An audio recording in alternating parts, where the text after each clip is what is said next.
Atras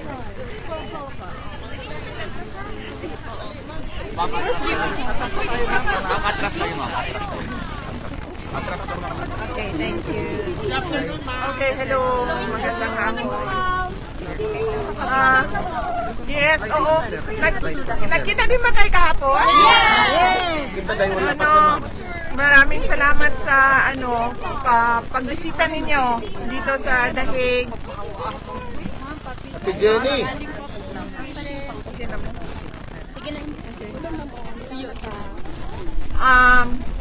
Ano ba yung sabihin ko? Yes, maraming salamat sa inyong pagbisita dito sa detention center sa Dahig at maraming salamat sa pagpapakita ninyo ng suporta kay Pangulong Duterte. Yes, so galing ako doon sa kanya sa loob at ang discussion namin ganun pa rin, Coke Zero pa rin. Coke Zero. Dumating naman na yung binili para sa kanya na Coke Zero. So, Apat pa rin yung Coke. hindi ko alam kasi galing na siya sa sa grocery. Kasi meron silang allowed sila ng grocery, so dumating na yon. Dumating na rin yung paksi.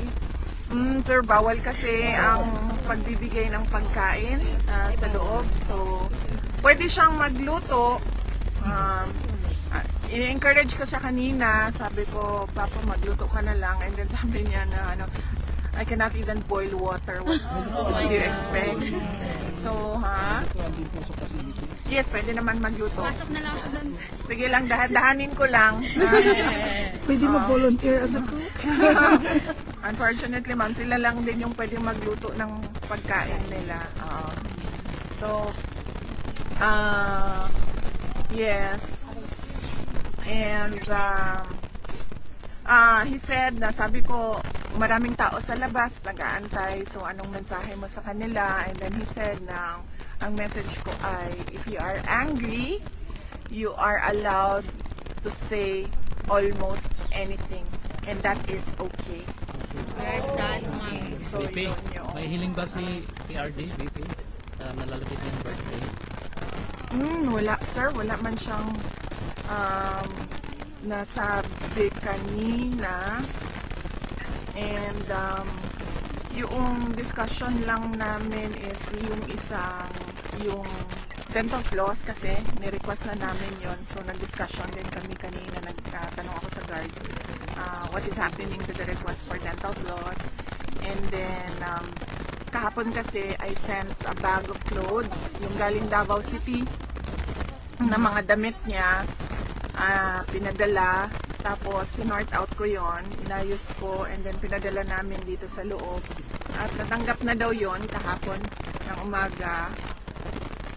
Ngayong, Monday pala ngayon, Sunday kahapon.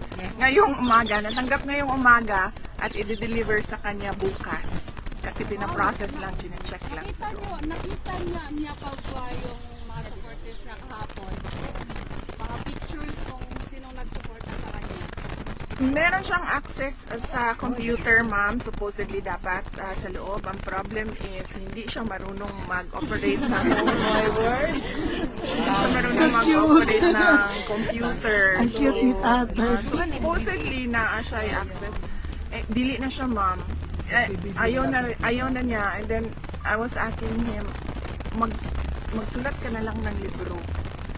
Sabi ko, magsulat ka na lang ng libro, and then when you get out, we'll sell it and make money out of it. Yes! And then he said na, I'm too old to write a book. And then sabi ko sa kanya, si Rizal nakagawa ng No Limitang Here at El Filibusterismo. And then ang sagot niya sa akin was, ano bang edad ni Rizal nung nagsulat siya? 80 years old? Pero man ma'am, yung recorder ba? Tapos sasabihin niyo yung ginawa niya, I'll make that suggestion the next time na pwede niyang may gawin schedule ako. parang soundbook, yearbook, Kasi hindi ko din alam yung ganyang pamamaraan. Ang alam ko din pen and paper magsulat. Meron kanina yung executive committee ng mga organizers kahapon. Magkasama ko sila kanina for lunch just to thank them sa pagod, hirap, puyat at lahat na ng kanilang effort para doon sa rally kahapon.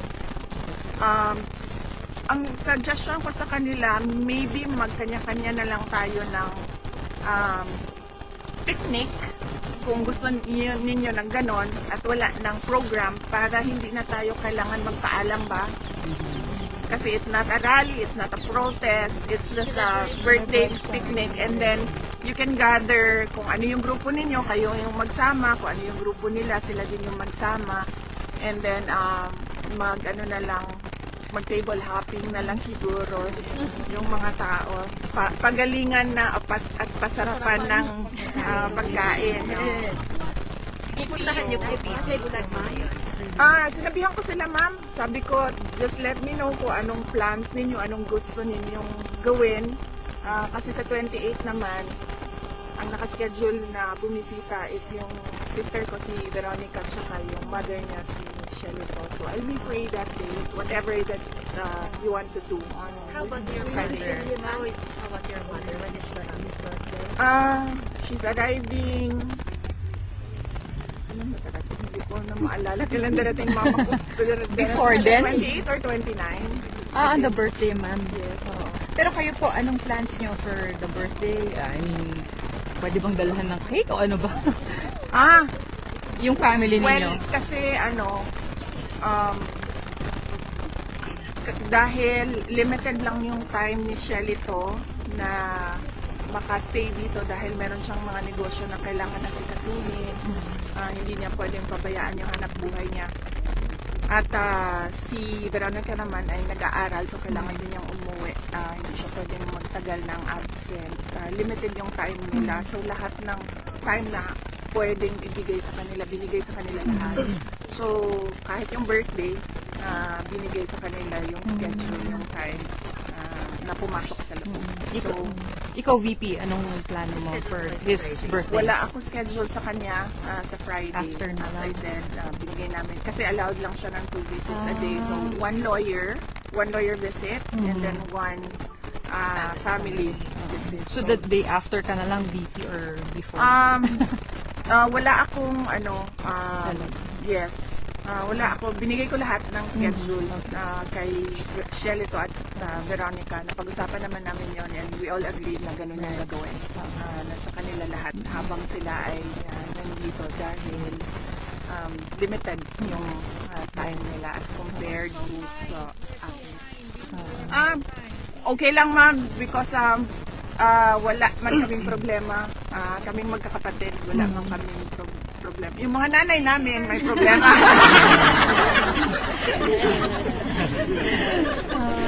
Pero kaming magkakapatid, you should see our group chat. Kaming apat na magkakapatid.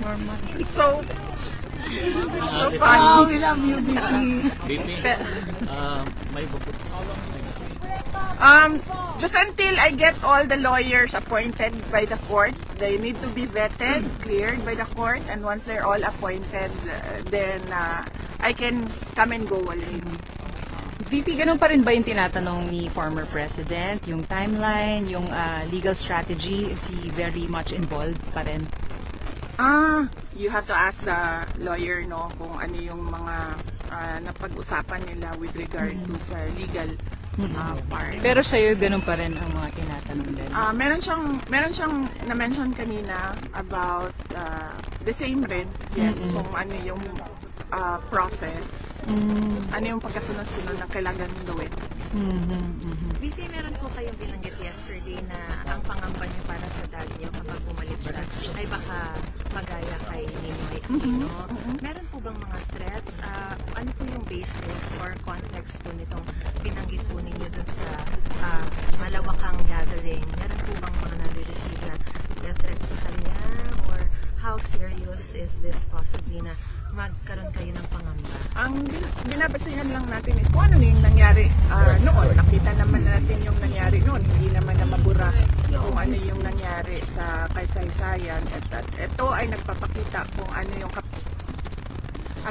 kapasidad or capacity nila to do these kinds of things, including that extraordinary rendition where they took the former president from Philippine soil and brought him to the Hague. Nila, ma'am? Nila, meaning... The administration nila. The administration. Oo. May reaction yata. Kasi yung May radio reaction naman yata yung mga... Sinasabi po nila na hindi raw po ganun yung sitwasyon. And as a matter of fact, ang dinescribe daw po dati ni former president ang sarili niya na kahalintulad ni Hitler and not Pinoy. Hindi naman si dating Pangulong Rodrigo Duterte ang nagsasabi na magiging Ninoy siya, Aquino. Ang nagsabi nun ako at hindi si Pangulong Duterte. Those were my fears for the life of my father based on his history. Let me be clear that President Duterte wants to go home. Wants to go back home. So even if he would be safer here, yun pa rin. Kasi kayo po may pangamba kayo na kapag nangyari, kapag umuwi siya, baka may mangyari sa kanyang masama. Would it be a fact that he would be much safer here kung sakasakali? Or yun pa rin ang gusto po niya talagang makauwi no matter what? Yun ang sinasabi niya every time na pumupunta ako doon, kailan ako makakauwi, timelines, ganyan. Gusto niya talagang umuwi. Sa pangamba po, ano po yung sabi niya? Sabi niya, well, that is life. Yan, lagi sinasabi niya. That is life, so be it. He did say that noong Sabado. So, yun. Hindi naman niya pangamba yun. Kasi lagi naman niya sinasabi na niyo, matanda na ako, tapos na ako sa lahat ng kailangan kong gawin. Except that, sabi niya, I'm running for mayor and I want my term, this term, na matuloy na mag-mayor ng Davao City. But sabi niya, other than that, I only think about my children. Did you have a response to the response also of Malacanang and House of Representatives regarding yung mga nabanggit po kahapon? Halimbawa sa budget, parang sabi nila kung gusto ng transparency, parang mauna daw yung kampo ninyo to answer allegations. Allegations of ano po? Yung sa OVP and debt. Yung set of names daw po, which Ortega dubbed as Team Amoy Acid, included Amoy Liu, Fernan Amoy, and Shob de Acid. Would you care to respond to this? Yes. Iba kasi yung, di ba, nag-file na sila ng impeachment sa akin. I suppose yan yun, no? Yung impeachment. Yes. Oh. Nag-file na sila ng impeachment sa akin and nandiyan na yan sa Senate. And well, they can say what they want to say. Pwede naman na nila yan sabihin. And ako din, nag-file na rin si Congressman Pantaleon Alvarez questioning the budget and what happened to the budget and constitutional infirmity and irregularities in the budget. And then I can say what I want to say. It doesn't have to be na dahil pinupuna ko sila sa ginagawa nila sa ating bayan, ay kailangan ko din sagutin yung sinasabi nila. Ma'am, kahapon po talagang malakas yung panawagan ng mga taga-suporta na mag-resign si Marcos. Sinabi po ng Malacanang ngayon na kung pinagre-resign po nila ang Pangulo, sino makikinabang? Kahit sabihin po ni Tito Sara, o kayo nagsabi niyan, kayo pa rin daw po ang makikinabang. Meron po ba kayo sinabi? Wala ako sinabi kahapon na Yes, ma'am. Wala ba kayo sinabi, ma'am? Let her speak lang po. Let her speak lang. Hindi ko siya, wala akong sinabi kahapon na BBL resign. Yes, Hindi ko ma'am. yan Wala po kayong sinabi dyan. ever sinabi Maliwanag yung sinabi na ng GMA kahapon. Sir, let her speak, please. Excuse me, Your Honor. wala akong sinasabi ever na dapat mag-resign si BBM.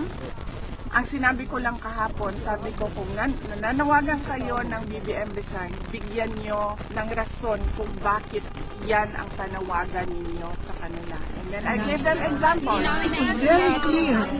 I gave them, well, yan, ayan, may example po dito. Naiintindihan yung sinasabi niya. Kasi, Dami ka anomalya. Mapadami ang criminal at saka mga drug addict. Mga tao yun lang naman ang sinabi ko. Sabi ko sa mga tao, pag nanawagan kayo ng BBM Resign, dapat sabihin ninyo kung bakit. Para naiintindihan ng mga nakikinig, bakit ba tayo nananawagan ng resign? VP, how are you managing yung case ng father ninyo, tapos yung may impeachment pa kayo? How are you managing everything? Or how do you plan to manage? Well, yes, okay naman na yung sa impeachment kasi before nangyari yung extraordinary rendition o pagkuha kay Pangulo doon sa Pilipinas, nabuo na yung team ng impeachment. So, on that point, okay na sila and they're preparing for trial. Ang dito lang kasi sa ICC, hindi pa mabuo yung team kasi we're waiting for papers for other lawyers. So, yun yung kailangan ko matapos.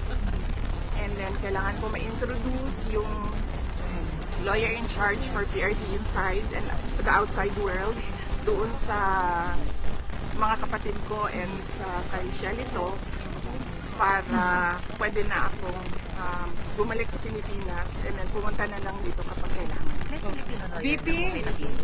Wala pa ma'am, wala pa pong Filipino lawyer sa ngayon. Yun ay ginagawaan pa ng shortlist sa ngayon. Ma'am, meron din po kayo VP on the right-hand side, can we invite you for a dinner?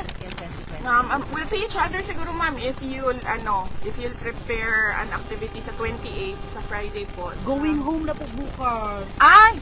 Going, opo. Can we give this to PRRD? Taga saan kayo ma'am? Sama Davao. This one I want to give him this one. Pwede siya ma'am, Dito na lang, ihulog para ma'am. makita niya tanan ang rally at kahapon po. Makita niya tanan ang mga rally para sa iyo. Yes ma'am, pwede dito ihulog sa... VP. Asa din mo? Taga saan Taga kayo? Belfast. Okay. Ma'am, Regards mini worship of May tanong yata ako. Sir. ganihan nakadawat og bomb threat o VP. Ay, oo nga pala. Meron na po kaming standard operating procedures kapag merong mga ganito, bomb threats in the office, and they did exactly that kung ano yung sistema. Nag-evacuation po kami ng aming mga employees at iniimbestigahan din namin yung nagsabi na nakatanggap siya ng Did they call you about it po nung yes, ma'am. nangyayari? Kaninang umaga. Wala naman po kami. Wala namang walang napahamak pero nakwento sa akin na merong nag-a-apply kanina sa Office of the Vice President at nasali siya doon sa evacuation and then nag-pack out na daw. Sabi niya ayaw ko na magtrabaho sa OVP. So, yun lang. I'm sorry, clarify ko lang po kasi kahapon din po sa speech ni ma'am, may sinabi po kayo na pinatatakbo kayo ng mga tao, but we may not have a country anymore in 2020. Yes. Ano po kaya ma'am yung context po nitong no more country in 2020? Ano po yung analogy? Well, lugmok na tayo sa kahirapan because at this point, we should be working our way up, but it seems that we are working to go to the dumpster. No? As I said noon, we are on this road to perdition. Sinabi ko na yan noon. Sa totoo lang, somehow, walang nakikitang hope yung mga tao dahil wala din silang nakikita mula sa gobyerno. But what's your decision so far? I mean, I know it's so early, pero parang 50-50 ba? O ano? It's, What would be the factors? It's really too early, ma'am, sa ngayon. Ma'am, sa kanila, sa inyo nila nakikita yung pag-asa. So would you would you agree? I mean, pagbibigyan niyo po ba yun kung yun ang magiging panawagan niyo? Yes, ma'am. Ang pagtakbo kasi, ma'am, kailangan ka manalo. So, kailangan mo paniguraduhin na kapag tumakbo ka ay mananalo ka. Ma'am, you Because can have our vote. otherwise, that will be, hopeless case. Wala na yung pag-asa, no? So mahirap paasahin ang mga tao tapos alam mo namang hindi ka magtatagumpay sa kandidatura mo. So kailangan paniguraduhin na mananalo para nabibigay yung expectation ng mga tao. Meron po kayong guarantee sa kanila as to when you can truly say na sa kanila kung ano yung decision? I'm sure Ang nag-iintay advice din. sa akin noon was fourth quarter of 2026. So December of 2026 supposedly yun. Dapat merong decision. So malalaman At ng that time, kailangan na iset up kung ano yung kailangan na organization para sa isang kandidatura. If the people will assure you of your victory, will you run? Yes. That we have to see by the numbers and by science and mathematics. It depends. I'm sorry.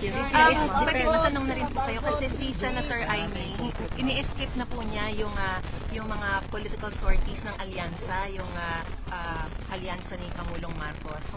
And as a matter of fact, the President is just now endorsing 11, not including Amy. Siyempre, before po, magkaibigan po kayo. Meron po ba kayong... will you adopt her? i-adopt her? Well, wala naman kasi ako. Wala akong senator slate for this election. Ang Ang merong ng Duterte. yung merong senator slate is si Pangulong Rodrigo Duterte. And it's sad that this happened to Senator Amy Marcos, pero I truly appreciate the fact that she opened Senate inquiries on the illegal arrests of President Duterte.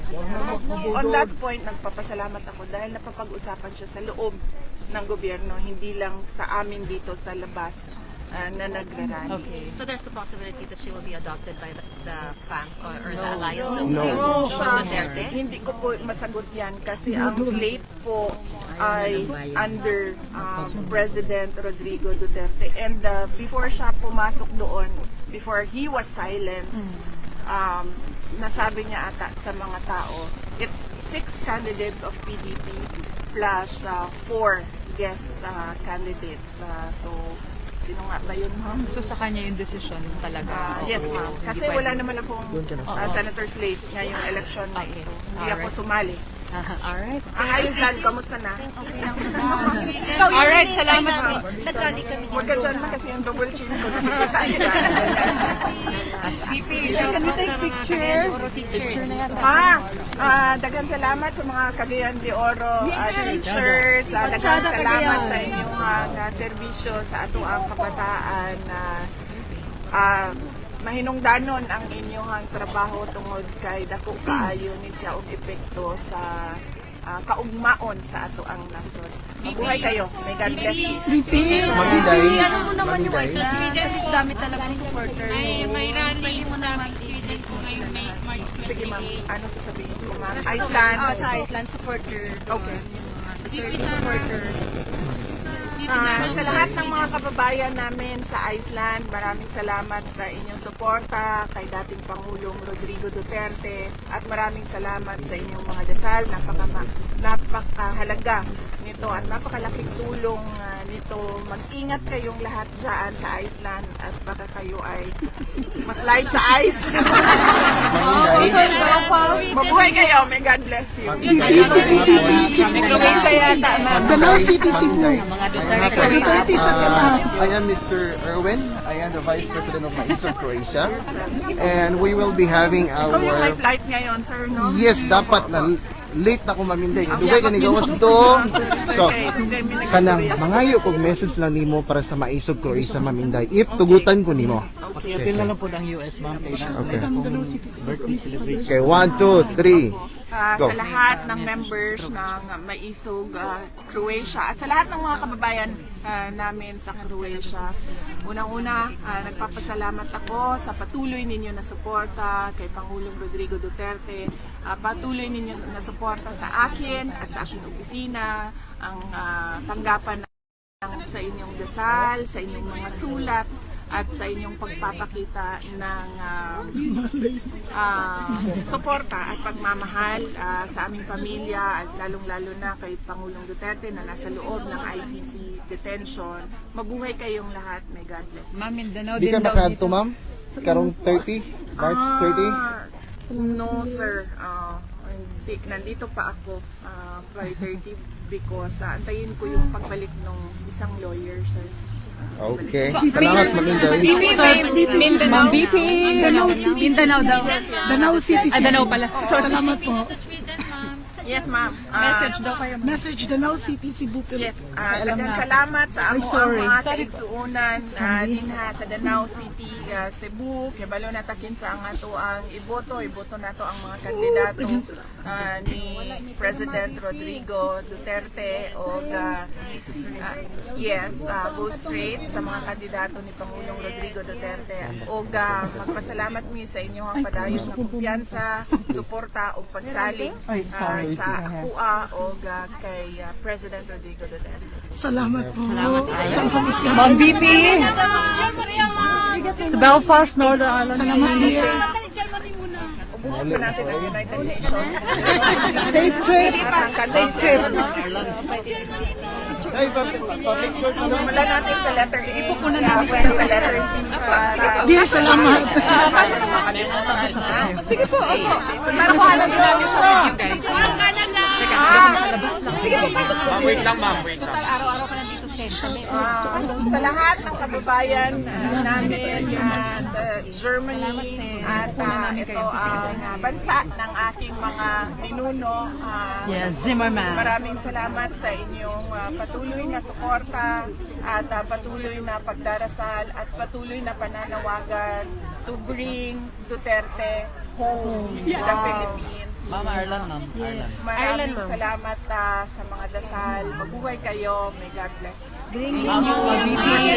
Sorry. From Belfast, Northern Ireland. Yes. Alam mo yan. Okay. Sa aming mga kababayan sa Ireland at sa Switzerland.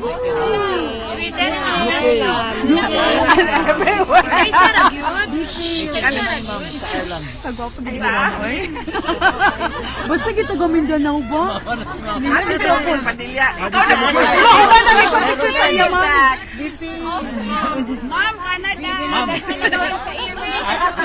Nasunod dyan ka tayo. Kususap mo dyan ka. Last na lang.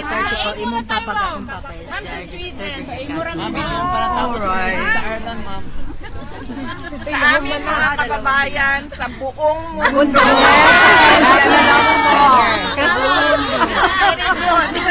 Mga kababayan sa buong mundo, maraming salamat sa inyong pagpapakita ng pagmamahal kay dating Pangulong Rodrigo Duterte. Maraming salamat sa inyong pagdarasal na siya ay maiuwi sa Davao City, Philippines at the soonest possible time. At maraming salamat sa inyong pagpapakita ng suporta para sa aming pamilya at sa aming pinagdadaanan ngayon. Patuloy nating mahalin ang ating bayan, patuloy nating ipaglaban ang tamang governance sa ating bayan. At kayo ay mag-ingat kung saan man kayo naparte sa mundo at lagi kayong magdasal. May God bless you all.